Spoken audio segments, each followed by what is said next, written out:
بسم اللہ الرحمن الرحیم۔ ناظرین، کسی بھی جنگ کو جیتنے کے لیے جتنا جذبہ اور ہتھیار ضروری ہوتے ہیں اس سے کئی گنا زیادہ اپنے دشمن کی چالوں کے بارے میں درست معلومات کا ہونا ضروری ہوتا ہے، اور اس کام کو سر انجام دینے کے لیے آپ کے پاس گمنام اور جان کی بازی لگانے والے شیر دل ہونے چاہیے۔ اگر آپ کا جاسوس نیٹ ورک موثر نہیں ہے تو آپ سب وسائل کے باوجود جنگ نہیں جیت سکتے۔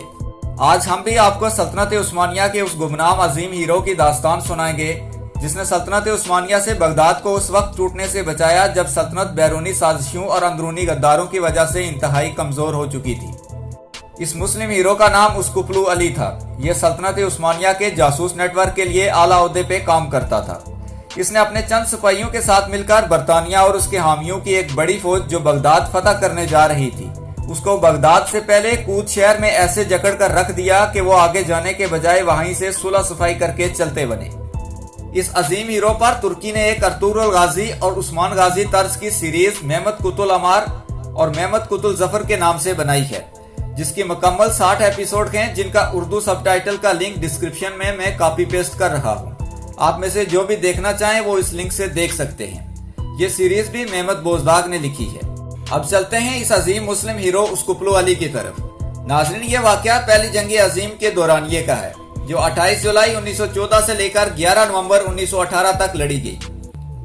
اس جنگ میں ایک طرف روس، برطانیہ، فرانس، اٹلی اور امریکہ تھے اور دوسری طرف آسٹریا، جرمنی، بلغاریہ اور سلطنت عثمانیہ تھی۔ یہ جنگ اتنی طویل اور سخت تھی جس میں ایک اندازے کے مطابق 1 کروڑ فوجی ہلاک ہوئے اور 2 کروڑ سے زائد فوجی زخمی ہوئے تھے۔ اس جنگ کا سب سے بڑا نقصان سلطنت عثمانیہ کو ہوا تھا۔ اگر ہم آسان لفظوں میں کہیں تو اسلامی دنیا کو اس جنگ میں ناقابل تلافی نقصان ہوا تھا، اور یہ سب کا سب اندرونی غداروں کی وجہ سے ہوا تھا، جن میں سر فہرست عرب ممالک تھے۔ ترکوں نے تو عربوں کی انگریزوں اور منگولوں سے حفاظت کی تھی، لیکن انہوں نے ترکوں کے ہی پیٹھ پر چھرا گھونپ دیا۔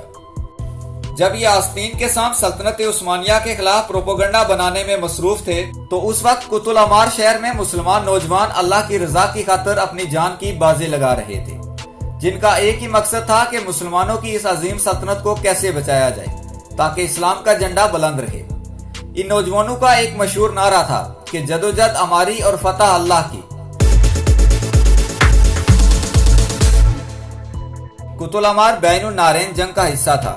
ناظرین، بین النہرین درہ دجلہ اور درہ فرات کے کنارے واقع ایک علاقے کو کہتے تھے۔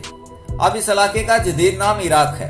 اس علاقے میں قط العمار بصرہ سے 350 اور بغداد سے 170 کلومیٹر دور تھا۔ یہ ایک چھوٹا سا قصبہ تھا جس کی کل آبادی اس وقت 6500 کے لگ بھگ تھی۔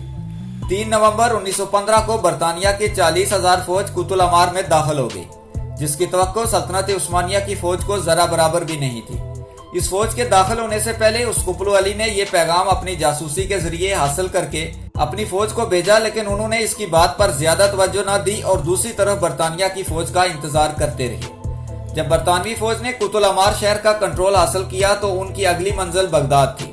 اس وقت سلطنت عثمانیہ نے نور الدین پاشا کی قیادت میں 20,000 فوج کی مدد سے کوت شہر کا محاصرہ کر لیا۔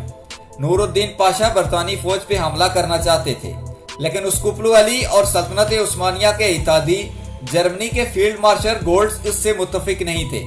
ان کا ماننا تھا کہ ابھی برطانوی فوج کے پاس ہتھیار اور کھانے پینے کی اشیاء بڑی مقدار میں موجود ہیں، ابھی حملہ کرنا مناسب نہیں، لیکن نور الدین پاشا نے جذباتی ہو کر حملہ کر دیا۔ نتیجہ وہی نکلا جس کا گولڈز کو ڈر تھا۔